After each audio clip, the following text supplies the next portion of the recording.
Welcome to episode 3 of DRW Radio. We are just mere days away from September 1st pay-per-view Battle Clash, biggest pay-per-view of the year.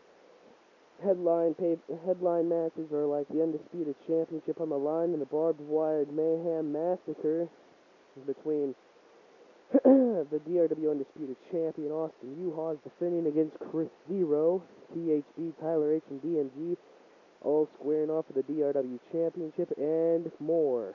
But right now I'd like to welcome to the DRW panel here at the DRW Radio one of three guys that will be competing for the DRW Championship, Torrance Hall Banks, THB, and the injured on-the-shelf mid-card legend himself, Grant Van Dam. Guys, are you there? Yes. Yep. Alright, I've been asking this question all day, I guess. THB, what is your feelings on your fucking spot here in DRW? My damn spot is, I feel that I am one of the top. I should honestly be in the spot of Mr. One and Only Tyler H's spot because of the fact that he only holds the belt because of me. So I should be in his spot. Well, you got that chance come Sunday night when you square off against him and DMG in the triple threat match. We saw Wednesday night the stable formed of Evolution of Scum with Brandy Creed, Chris Crusader, THB, Chris Zero, and Tyler H as they all took out DMG. But now this comes to say they've only been picking on Jersey Nation and the Insane Oddities, now known as the All-American Rejects now, I guess. But now they've picked a war with the Deadly Alliance. Where do we go from here? Who the fuck knows? Honestly, who cares? Because Scum will run them over like little peasants they are. But on the other hand, Grant Van Dam here. Grant Van Dam, what are your thoughts on the current conditions you are in DRW, and how is your injury coming along?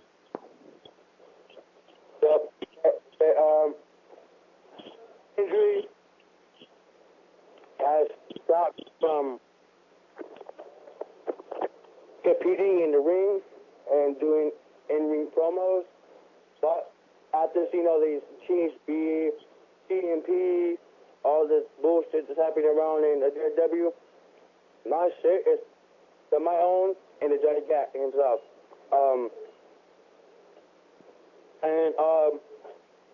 And people are saying that I am the wannabe RVD. I'm not. It's a revamped gimmick.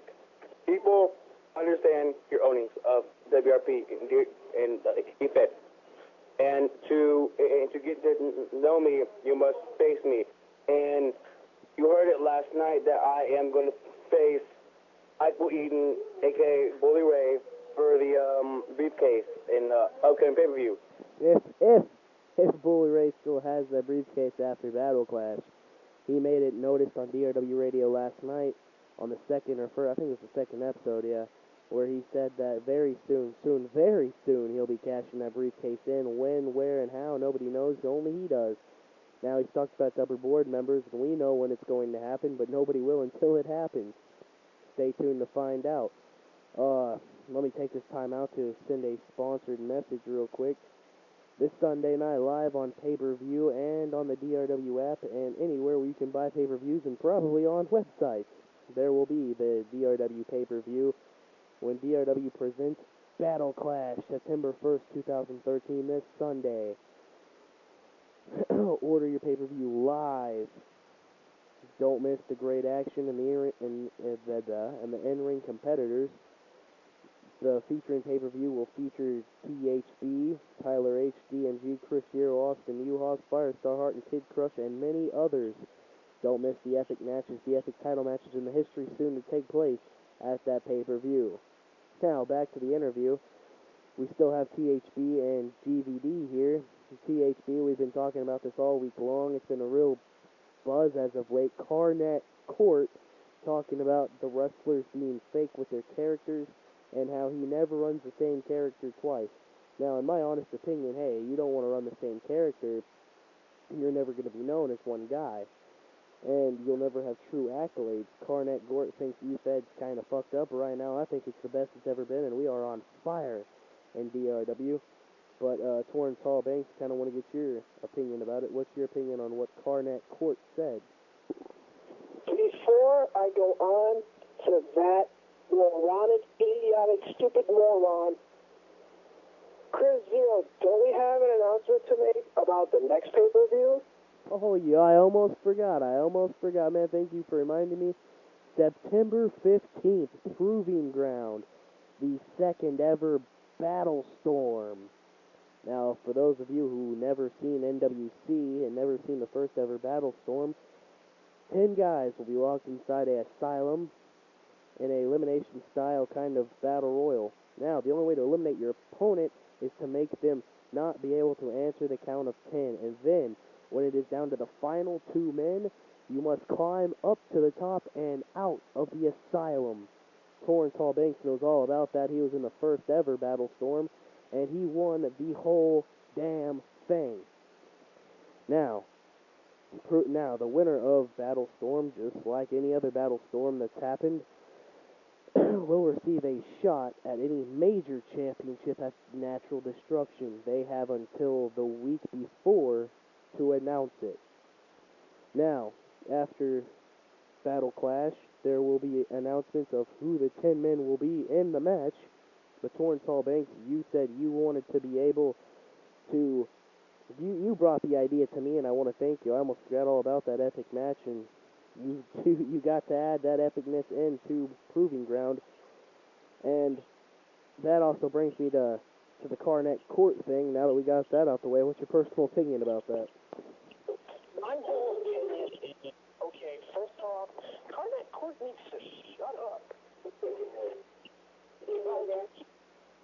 He needs to shut it because of the fact that Carnet Court has no room to talk at all, because he's nothing but a jackass who thinks he's mid-card importance, but he's really not. See, he needs to understand that there's been guys who've used the same character and made that character well known. Like myself with the Fallen Nightmare, like you, Chris Zero, with your Chris Zero gimmick, like Grant Van Dam's GBD gimmick, like Firestar, like Austin, like DMG, Johnny Cat, a bunch of people.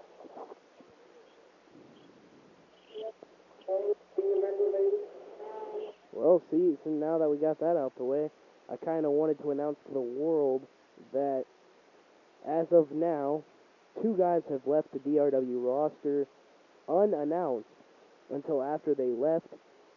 CM Punk, being role-played by Chris Maddox, and Chris Cage, being RP'd as by Chris Trotter.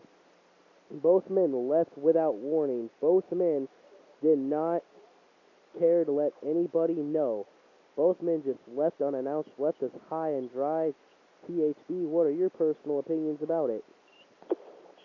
First off, before I give you my personal opinion, I want to announce that as defending Battlestorm champion, THB would like to announce that I will be in the Battlestorm match.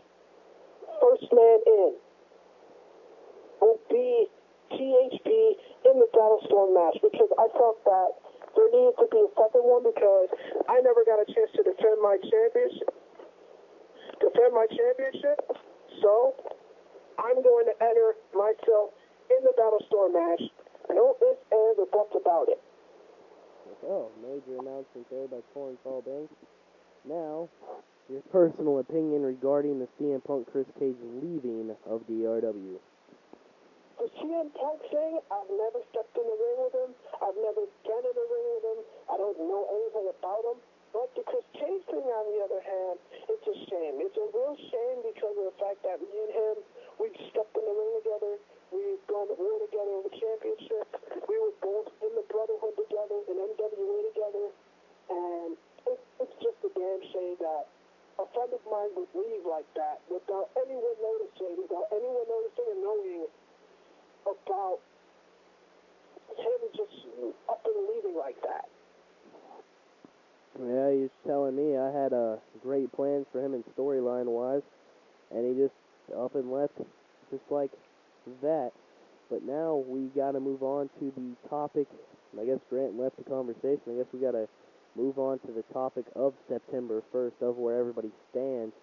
But before we get to that, I wanted to get your opinion on the newcomers in DRW and who do you think, or who do you see as the top big threats in the newcomers? In the newcomers, I gotta say Rick Taylor. I gotta say the chosen one, Rick Taylor, has to be the top newcomer in the company. Has to be Rick Taylor. I know there's a lot of nice guys that are in the new up and coming division, like your Bully Ray and like a whole bunch of people, but I gotta say Rick Taylor is starting to really impress me. He's made it to the semis of the United States Championship Tournament. He's pretty much took down some people in a matter of a heartbeat flat. So I gotta say Rick Taylor is on my radar right now. Well, you know, we talk about Rick Taylor and we talk about that. You know, you brought up the United States title tournament semifinals. You know, we've seen newcomers and legends, and I did it for a reason, to give everybody that chance. Now we look at the semifinals, and I think I see Ken Gatlin versus Rick Taylor, and I see Sean Jersey versus Chris Cage. Yeah, where do you see it possibly winding up Sean Jersey versus Rick Taylor? Yep, I could possibly see that, because you do have it booked that the two winners of the tourney semis, match 1 and match 2, will then, right after their matches are done, will go into the United States tournament finals. I can honestly see either Rick Taylor versus Sean Jersey or Rick Taylor versus Chris Cage. You never know what could happen in DRW. But you are saying that Rick Taylor is going into the finals. Over Ken Gatlin, yes. You know, Gatlin has to be hurting against from fighting Triple X. Triple X is a tough competitor. Gatlin has to be hurting from fighting Triple X and then DMG a week later. and you know, I kind of wanted to announce how all those matches went down, since I felt like I didn't need to detail them because nobody was promoing for the weekly shows. When Triple X stepped in the ring with Ken Gatlin, it wasn't really Ken Gatlin dominating the match at all. Triple X was actually really putting on a clinic against Ken Gatlin, but it was the interference from THB, it was the interference from Tyler H and from Chris Hero to draw the Deadly Alliance out of it. And when Triple X turned around to look at us, Ken Gatlin rolled him up schoolboy and got him 1, 2, 3 and left. Then it was Triple X versus, I want to say it was fighting Sean Jersey. Again, it was... Oh, it's Harris. Yeah, Harris Hero. Yeah. Exactly. And when that match went down, again, it was interference, but this time Sean Jersey would turn around and smack him with the Destination Heel and get the win. That's exactly how it went down. That Destination Heel finisher is a trademark move of Sean Jersey. Trust me, that's my boy. Me and him, we've been in crew together. That's my boy. That Destination Heel move hurts. Believe me, it hurts. What Chris Cage has to watch out for is Destination Heel, but also Sean Jersey has to watch out for the Black Hole Code Breaker from Chris Cage. You know, me and Chris Cage, we've sold out arenas all over the world, just like me and you have, and Chris Cage is no guy to be taken lightly. Hell, he's over 100 world titles in his career. The guy is a threat. The guy is not supposed to be taken lightly. For 2 of those 100, the MWA World Heavyweight title and the Project Shoot Championship. So Chris Cage is not a man to be taken any super lightly. It was exactly that when I first stepped in the ring with Chris Cage, there was a lot of hype going into it. Honestly, I was in way over my head, but I want to say the first time we stepped in the ring together, he did beat me, but it was the next couple times, it was me and him just going back and forth with wins and losses and everything. And, you know, we've never been able to finish the brawl, but I want to say the last time we stepped in the ring together, Last time we stepped in the ring together was ACW, Atlantic Championship Wrestling, when I put my title on the line, and I came up with the W. And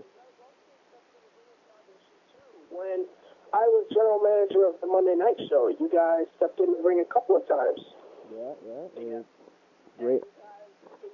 And you two basically split the series even one apiece each. So Exactly, and we've never been able to really see who the best man is, and it's a shame that he had to walk away from DRW like he did, because I was all about stepping back in the ring with him. And, just like when me and you stepped back in the ring together, we finally got to find out who the best was. And now we go to September 1st with all of us in the stable, and with all one thing based on our mind, and that is complete fame. We want to be known as the top guys here, and we do it together, and we do it as a brotherhood. Now, two of our guys in a match with Jersey, two of my other guys, and the All-American Morons,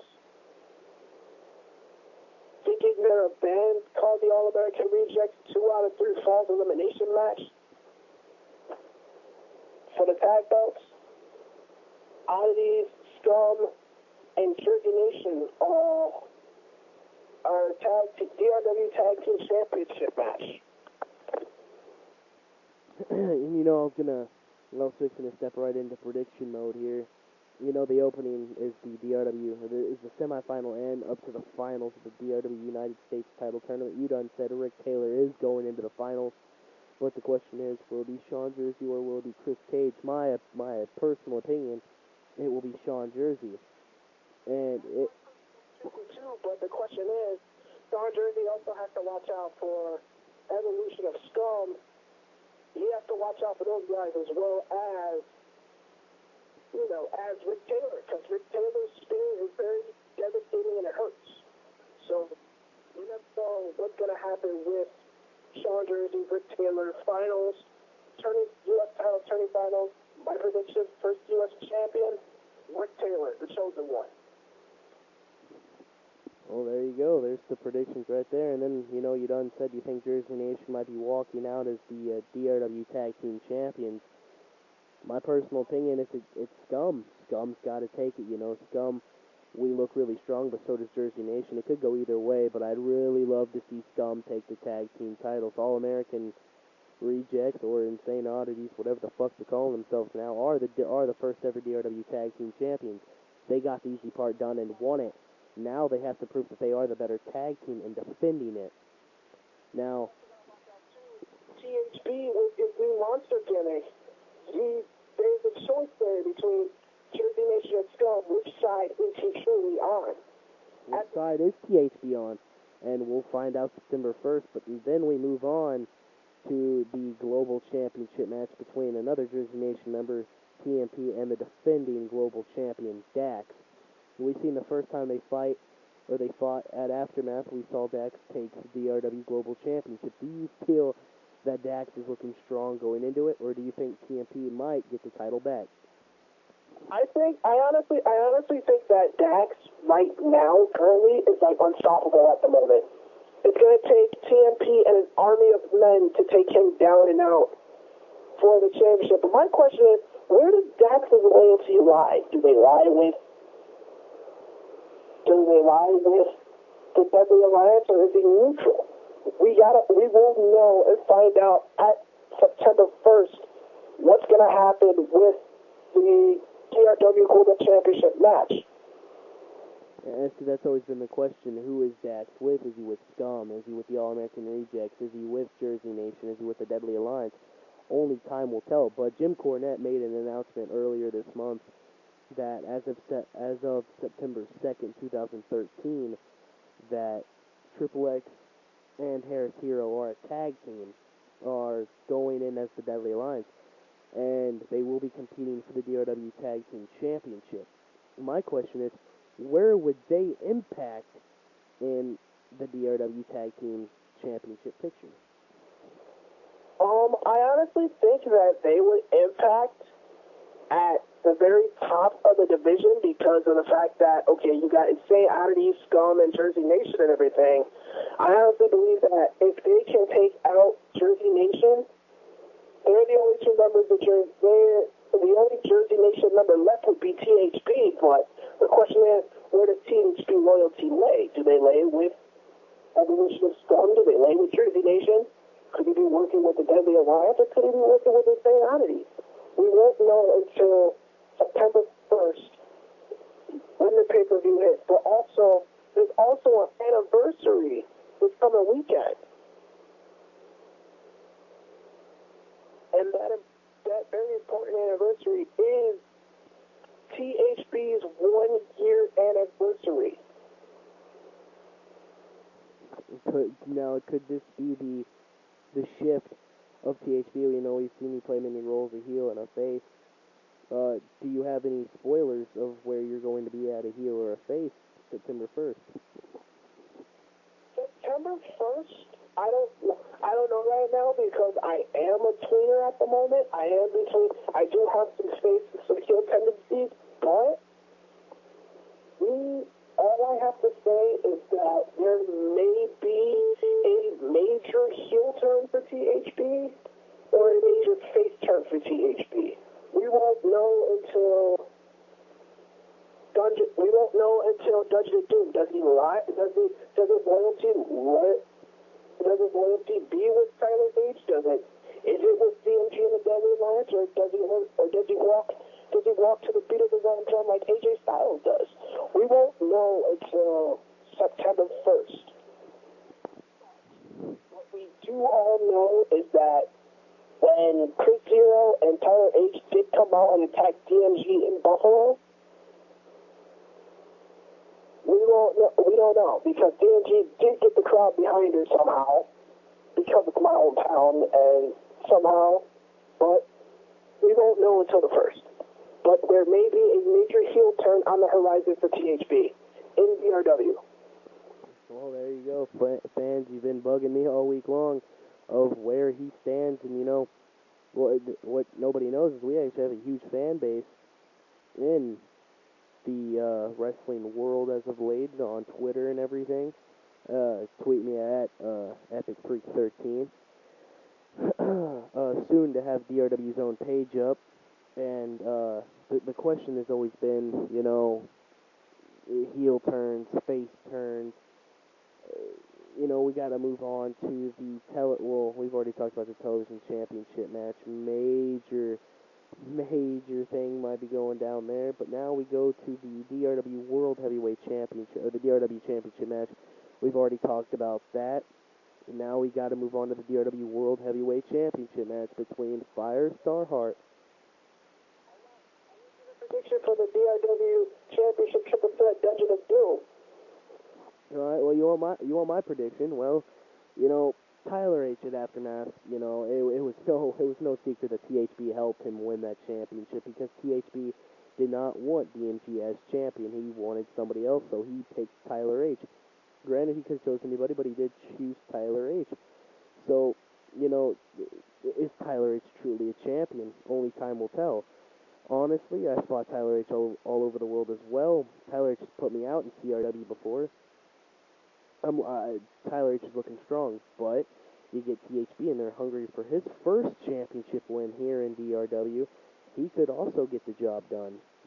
Then you gotta look at the hungry DMG looking to regain her spot. Is she woman enough to win the championship again? Or is it simply not her time? You also got to look at her, too.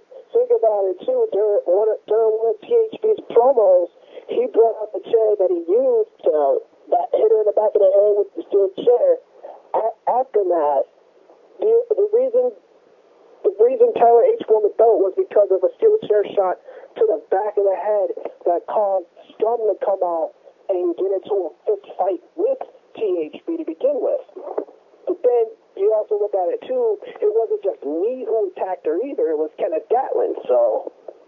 Kenneth Gatlin seemed to pay the price with a DMG bomb through the ring, and it looked as if Ken Gatlin may be 100%, but now he steps in the ring with Rick Taylor, the guy who's undefeated in singles competition. is Ken Gatlin strong enough to dethrone Rick Taylor, or is Rick Taylor just going to rip through him like he's ripped through everybody else? I was watching the tapes back with DMG. DMG looked like she was starting to fade away during the THB match when THB had her in the transmission. Very, very true. You know, the question is she 100%? You know, only time will tell. Ken Gatlin and DMG both do not look 100%, but both seem to be up on their feet, you know, ready to rock. But, you know, after the attack that Evolution of Scum and THB threw on her on Wednesday night, you know, the question's got to be, is she 100%? Only time will tell. I haven't even heard from her since then. Nobody has. And if DMG isn't 100%, the factor she will play September 1st might be down to THB and Tyler H, or will the triple threat match still commence? Only time will tell. But the true... The rules to be done to the big match, because I've never been in this match, but they have. So they may have an advantage over me walking into this match. Exactly, and then, you know, you got to realize we still have the threat of Bully Ray, you know, the guy with the briefcase. Nobody wants to talk about him because everybody, you know, sees him as, you know, just a newcomer. But now he's a newcomer with the threat. He's a newcomer with a briefcase that could very well mean he could become champion or he could become a big failure. Here's my opinion. What Bully's trying to do is he's trying to be his inner bully. He's trying to bring in fear and bring in fear to others about, oh, I'm gonna dip my hand in this pie or this pie or this pie, and start flipping switches and using his finger and stuff around pies and crap. And the fact that Bully Ray is a bully and he is one of the newcomers in the company, you never know if he may make an impact. Because honestly, you would never know if Bully Ray will make that impact like he did in TNA, or will he just fade away like he did, be pushed aside like they did in WWE. Exactly. Well, now you got to ask the question as we move on to the DRW World Heavyweight title match between the reigning and defending champion Firestar Hart and the recent heel Corey Kid Crush.